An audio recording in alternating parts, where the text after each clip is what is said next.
বুঝতে হোসেন যে গটকালি ব্যবসা তো ছাড়ি দিতে হইব। কেন ওস্তাদ কি হয়েছে? এই সাইর মধ্যে অবস্থা শুরু হয়েছে, লেদা লেদা মাইয়া অকল বেগুন বাগি চলে যায়। ও মুখ দিন শুকুরিয়ার মাইয়া গেছে আইয়া আইছি তো কিছুদিন আগে বলে মাইয়াই গিয়া হলাই গেছে।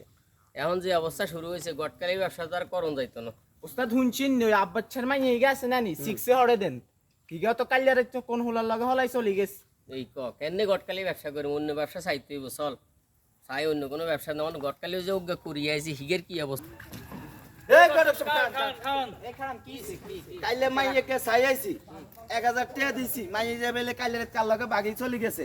আপনারে দিলাম 500 টাকা, আমার 1500 টাকা আপনি দিবেন। হাই হাই রে, ব্যবসা ছাইরো দিকে লস কোদার গজব উঠতে দুনিয়ার উপর। না আপনারা নাডামি গটকালি বাদ দিতে হইব। আদর্শ দেশের মধ্যে যে অরাজকতা শুরু হয়েছে, লেদা লেদা মাইয়া বেগুন বাগি যাও না, আই কি রকম আর করার কি আছে। আচ্ছা আই খুঁজলো ছাই না, না, না, না, এটা হইতো না, ভাই হইতো না। 100% জি না, গটকের ব্যবসা আজকে তো ছাড়াই দিম। গটকের না, গোষ্ঠী না, আমরা আজকে টিয়া দিতে হইব। গটকের ব্যবসা ছাড়াই দিম। টাকা দিতে গটকের হইব। ব্যবসা যে তো এ, ছাড়াই দিম। না না না, এই গটক